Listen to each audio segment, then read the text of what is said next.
In 1988, 19-year-old Tara Calico left her home in Belen, New Mexico at 9:30 in the morning to ride her bicycle along the same stretch of highway she had ridden dozens of times before, and then the road kept her.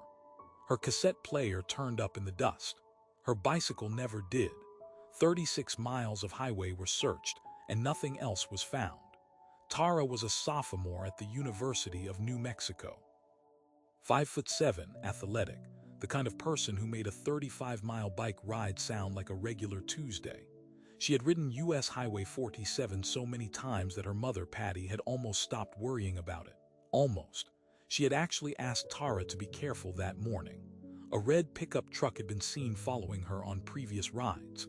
Tara told her mother she'd be home by noon.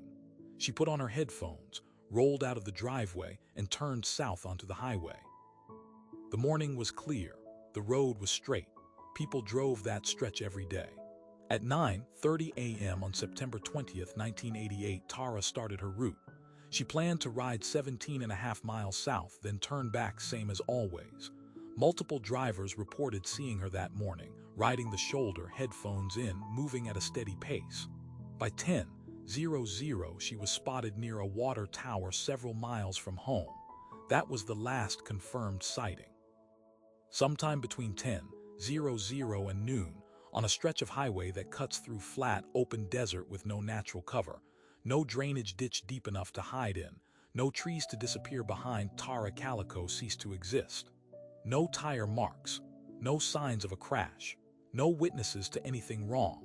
Just a young woman pedaling an open road on a clear Tuesday morning, and then a gap. Patty drove the route herself after noon came and went. She found Tara's Sony Walkman lying in the dust near mile marker 11. That was all. Law enforcement searched the highway corridor. Volunteers covered the surrounding desert. The Valencia County Sheriff's Office opened an investigation immediately. They looked for her bicycle. They looked for evidence of an accident, skid marks, debris, blood. They found none of it. The land on either side of Highway 47 is flat enough to see for a quarter mile in every direction. No canyon, no ravine. No body of water large enough to swallow a person and a bicycle together. The highway itself had been active all morning. At least a dozen vehicles passed that stretch between 10:00 and noon. Not one driver reported seeing anything unusual.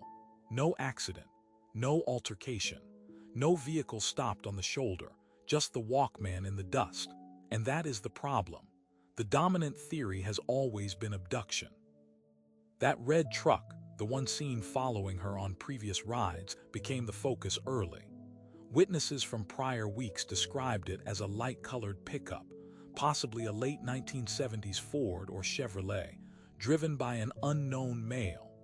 Investigators believed someone had been watching her routine. Tara rode the same road at the same time multiple days per week. Whoever it was would have known exactly where to find her and approximately when she would reach that isolated stretch near mile marker 11. Abduction from a moving vehicle on an open road is possible. It happens, and the absence of evidence didn't immediately contradict it. But here is what doesn't fit. Remember the Walkman. It was found on the shoulder in the dust, undamaged. If Tara had been pulled from her bicycle by a moving vehicle, forced into a truck, the most likely result is chaos, a struggle, something beyond a cassette player resting quietly in the gravel. There was no scuff in the road surface, no gouge in the asphalt, no broken spokes from a bicycle hitting pavement. The bicycle itself was gone entirely.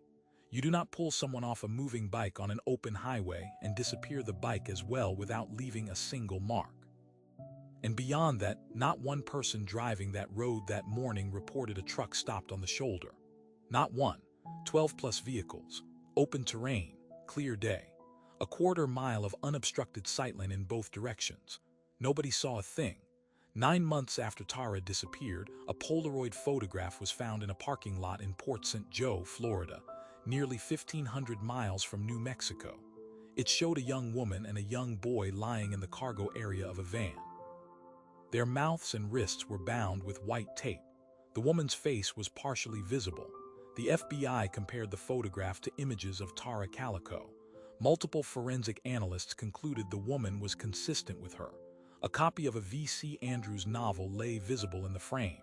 The photograph has never been traced to a source. No one has ever explained how it got to Florida. The case is still open. Tara Calico has never been found, not alive, not deceased. Her bicycle has never been recovered. The red truck was never identified. The photograph was never explained. The FBI still lists it as active. Someone drove that highway the morning she vanished. Someone passed mile marker 11 between 10:00 and noon. So why hasn't a single one of them ever said what they saw?